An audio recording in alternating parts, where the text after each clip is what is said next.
लक्षात घ्या, कारण ते मूळ स्वभाव जाईना. तो जात नाही स्वभाव. जो शाळेत भजन करतो तो मरेपर्यंत भजन करेल. ज्याला बालपणी भजन लागले ना, भजनाची गोडी लागली ना, मरताना पण त्याचं भजन चालू आहे. भजन चालू आहे हे लक्षात घ्या. चेहऱ्यावर दिसत.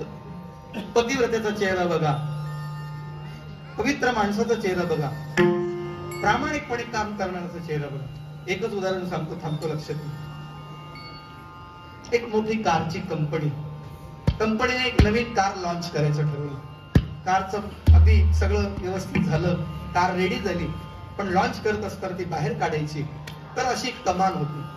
जशी आपल्या गावाच्या भोवती कमान असते, वेस असते, तशी त्या काय म्हणतात त्याला, वर्कशॉप मधून बाहेर पडताना एक कमान होती.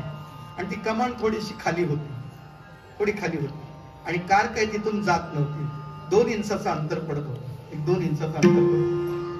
आता नवीन कार लॉन्च करायची, गाडी काढता येत नाही. बरं काढावं तर ते खर्चटेल वगैरे वगैरे. मग वरचं टप काढायचं ते पण बरोबर नाही, चाक काढायचे ते पण बरोबर नाही. काय करायचं? ती कमान काढायची ते पण बरोबर नाही. त्या मालकाला असं वाटलं काही अपशकुन न होता आपल्याला कार व्यवस्थित काढता आली पाहिजे. 350 इंजिनियर होते तिथे कार डिझाईन करायला. कोणाचं डोकं चालेना. कसं करायचं? कार तर काढायची, कमान काढायची नाही, चाक काढायची नाही, टप काढायचं नाही, काय असेल ते सनप्रूफ आता आहे ना, ते पण काढायचं नाही. पण गाडी काढायची, गाडीला धक्का न लावता गाडी काढायची. लक्षात येतंय तुमच्या? गाडीला धक्का न लावता गाडी काढायची. विठ्ठल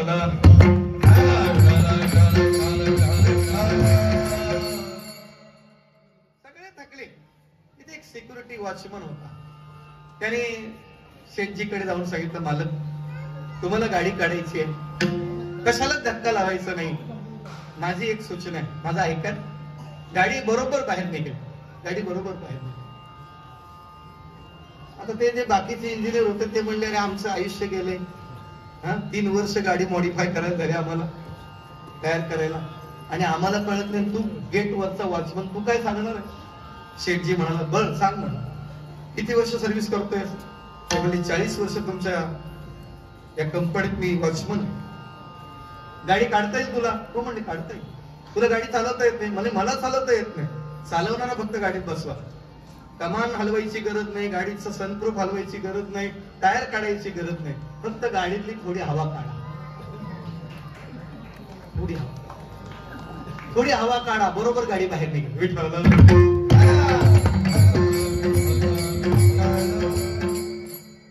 हवेत आहे ना, ते नंतर फुटणार आहे, त्यापेक्षा काढा आता.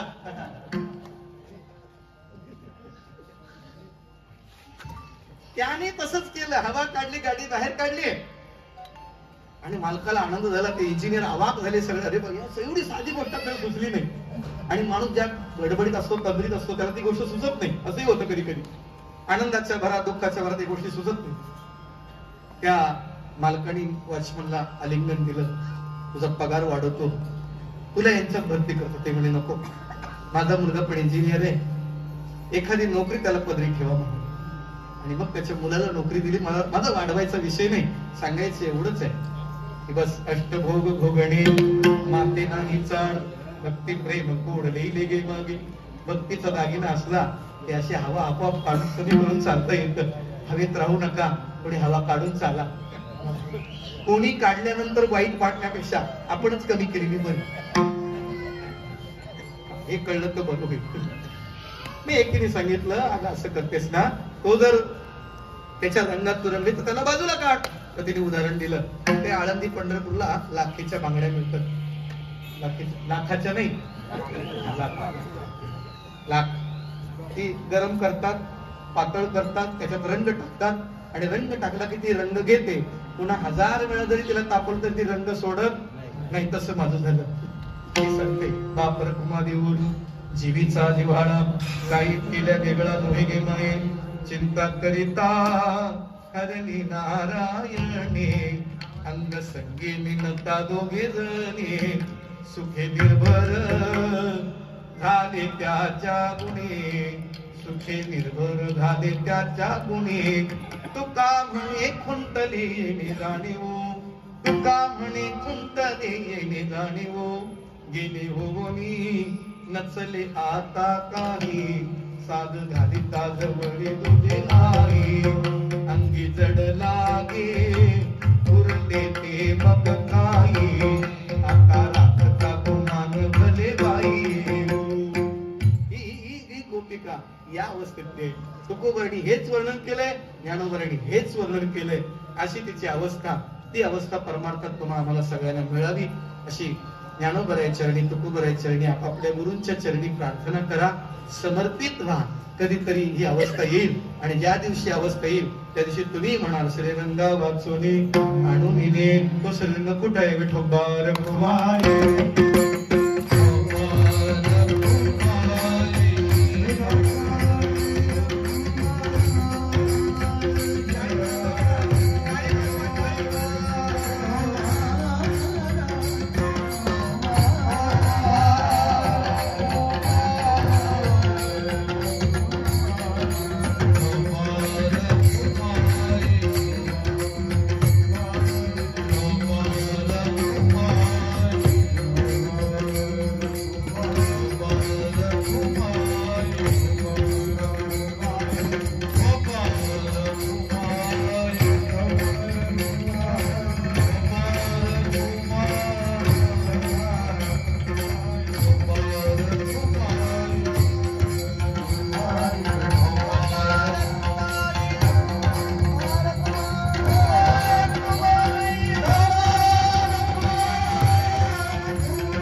श्रीरंगा वाचुनी आणून किती वो शिकवाल मज वेळो वेळा मी तया गोवळा रतलिये जग आपल्याला शिकवेल जणू जगायचं शिकवेल वागायचं शिकवेल पण खरं सांगू साधू आपला देव कसा आहे देवाजवळ कसं जायचं ते शिकवेल देवाजवळ साधूजवळ कसं राहायचं ते शिकवेल आपण साधूजवळ गेलं पाहिजे जगायचं वागायचं तर कोणालाही सांगायची गरज नाही मूर्ख मनुष्य पण जगतो, काय विशेष आहे?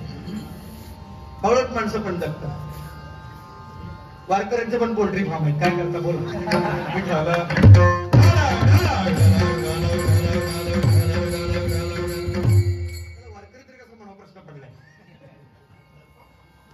आणि थोडं पुढे जाऊन सांगू का, ज्या गोष्टीची लाज वाटते, वाटायला पाहिजे, ती गोष्ट अभिमानाने सांगतात त्याला संसार म्हणा, आणि जिथं आपली लाज जपतात त्याला परमार्थ म्हणा.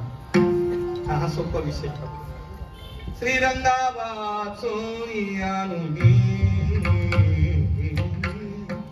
अशी तिची स्थिती.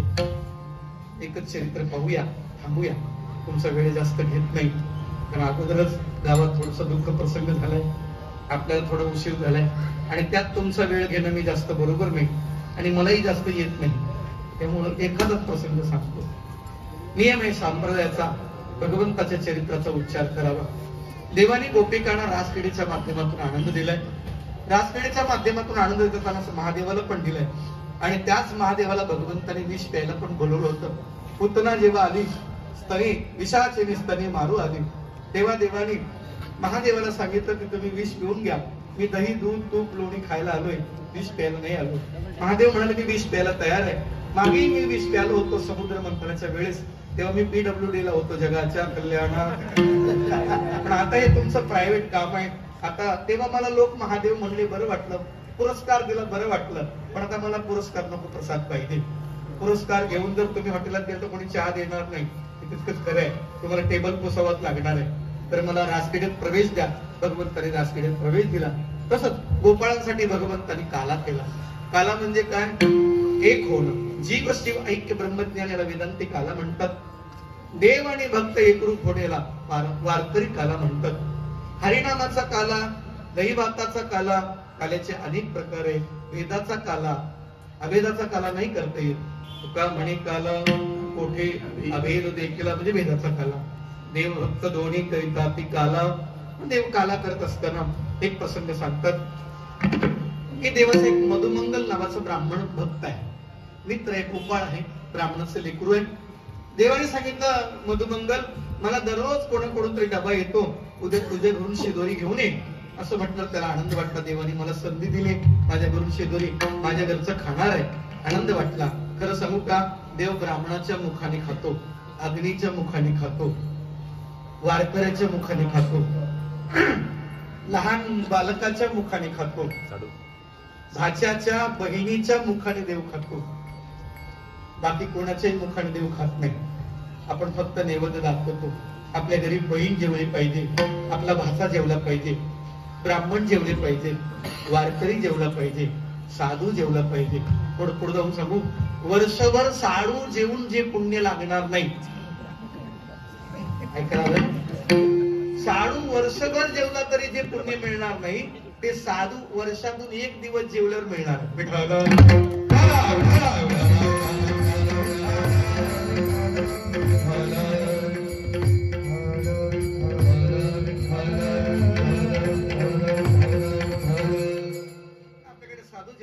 वारकरी जेवलं पाहिजे, या अनुषंगाने आपल्या घरी अन्न शिजलं पाहिजे, असा एक विचार आहे. असू द्या.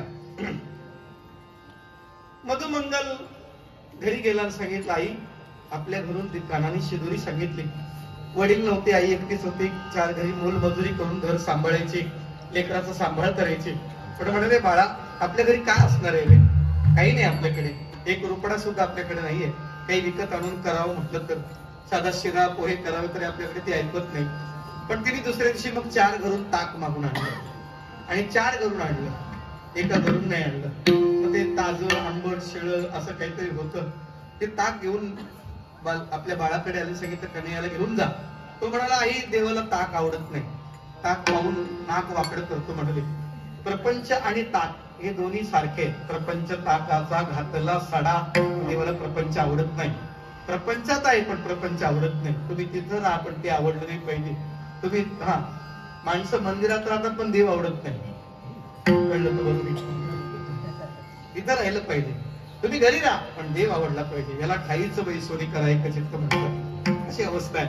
प्रसंग असा झाला, त्याने विचार केला देवाला आवडत नाही, आपल्याला प्यायला काय हरकत आहे.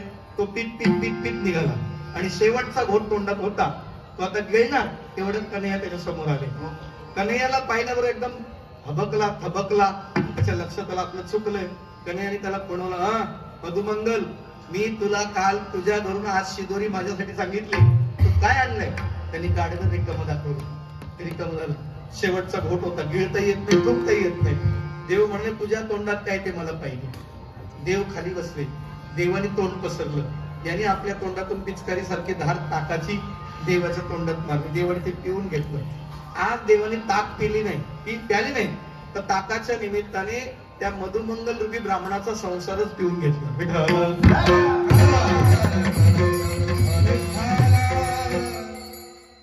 देव ब्राह्मणाच्या अग्नीच्या मुखाने खातो. पूर्वी आपल्याकडे चुलीला घास टाकायची पद्धत होती. चुली होत्या पूर्वी, चुली होत्या. आता 3 सिलेंडर मिळाले, म्हणजे तुम्ही गॅसवर असणार आहे.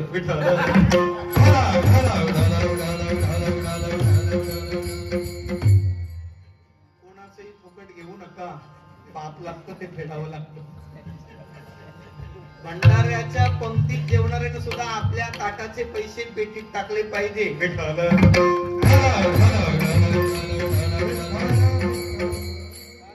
चालत नाही. तुम्ही ज्याचं खाल्लं त्याच्या घरी नोकरी करायला यावं लागेल तुम्हाला. तो जर श्रीमंत झाला तर तुम्हाला बैल किंवा कुत्रा व्हावं लागेल. त्यापेक्षा आपल्या ताटाचे पैसे टाकून मोकळे व्हा. भले जम्बो वडापावचे पैसे का असेल.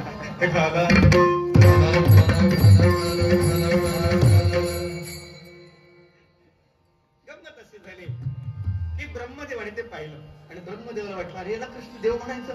हा तर उष्ट खातो. उष्ट खाऊ नये. उष्ट कोणी खावं नियम आहे. ज्याचा उपनयन संस्कार झाला नाही त्या मित्रांनी एकमेकाचं खावं. आईच्या ताटात बाळ, बाळाच्या ताटात आई जेवू शकते उपनयन संस्कार होईपर्यंत. पती पत्नी लग्नाच्या दिवशी फक्त एका ताटात जेवू शकतात. फक्त लग्नाच्या दिवशी, दररोज नाही. आता दररोज जेवायची पद्धत नाही. जे दररोज एका ताटात जेवतात ना, समजायचं हिला भांडे घासायचा कंटाळा. आणि भांडे जास्त असतील तर समजायचं भांडे घासायला ठेवलाय.